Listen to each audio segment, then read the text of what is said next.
Hey you guys, it's Kim, and I just wanted to talk today. I'm working on a couple of really elaborate vlogs, but I'm not there yet. I'm honestly just so busy that, yeah, I'm not quite there yet, but they are coming. But today I wanted to talk to you guys.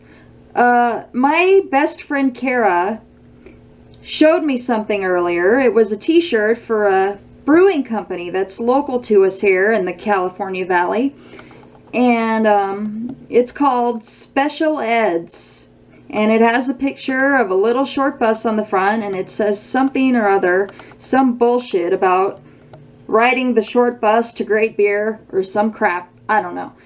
But she asked me if I was offended. Now, first of all, if you know anything about me, you know that my sense of humor is very, very twisted and extremely self-deprecating. Okay, it's a coping mechanism, yeah, but there's only so many things that you can go through being disabled with any kind of cerebral palsy, even a very mild case like mine, before you're either gonna lose your shit or go completely crazy and laugh your ass off.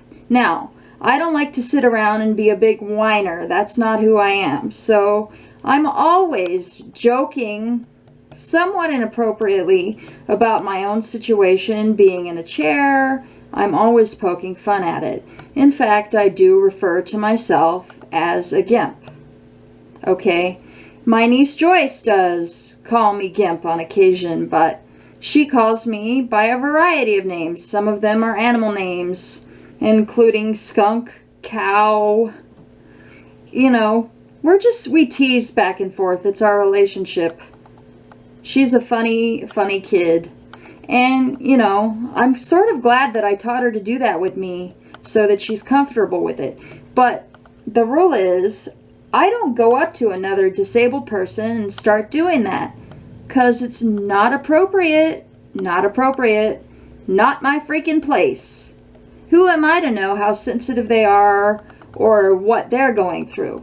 So, in response to a name of a company like that, Special Eds, I wouldn't say that I'm quite offended, because I'm freaking weird, but it's in very, very poor taste, okay, if a non-disabled person did it. It's ignorant.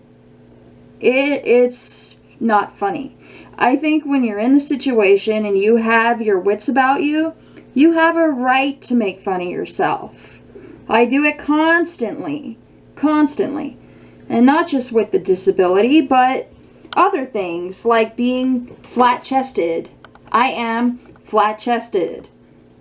This morning I noticed that my tiny little boobies stick out farther than my belly now, and it was triumph. Yes, triumph. But you have to do it correctly and at the right time. And if you're in the situation, you do it to yourself, not other people. It's meant to be an icebreaker, you know, and most of the time they laugh, most of the time. Some people are really sensitive, but that doesn't happen very often.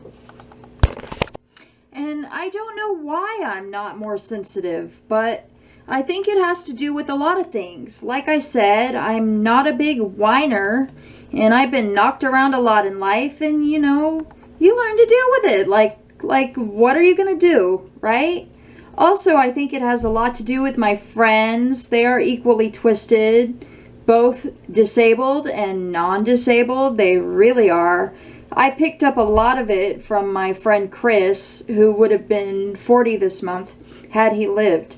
He died of Duchenne's muscular dystrophy when he was 22 years old. But you know what?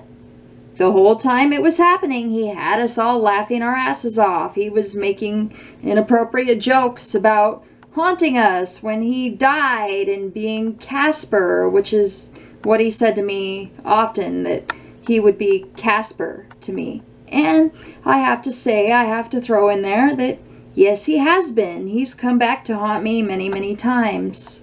Just tiny little things. And I'm like, hi, Chris. Hi, Chris. Yeah. But, so a lot of that crazy, like, twisted sense of humor has to go to my friend Chris, because I guess he's the one who really got me started, but I've been kind of messed up that way for a while. I've just gotten better at it. When I was a teenager, I used to make jokes with my sweetheart, Kevin, and he would just stare me in the face, you know. He's not disabled, so he would just look at me funny and be like, oh, Kim, that is so messed up. But then he'd giggle because he grew up with me and he knew me. You know, I would piss my pants at random. I did that a lot as a kid for a variety of reasons, and I would just make some joke about it, and he'd be like, oh, you are so messed up. But then we'd sit there and laugh, and then I'd go clean up, and it's like, whatever. But that's what you do. You roll with it. At least that's what I do. But I'm not going to go up to another person and be like, look at you. As much as I do that to myself, I don't know. I just think doing that if you're not in the situation is an extremely poor taste. Also, my first crush, well, TV-wise, was Michael J. Fox. And if you know anything about him, he is funny as hell. Okay? He said in an interview I read just recently that with the Parkinson's now, it's like brushing his teeth sometimes in the morning with an electric toothbrush, but he doesn't own one. Okay? That's exactly how I am, and that's how I feel. I have a different disorder, but, you know, that's my life, Mike. I love you just as much as I did when I was 2 and you distracted me from my alphabet blocks. You are awesome. Tracy Pollen, watch out. If you're away for the weekend, yes. Okay, bye guys.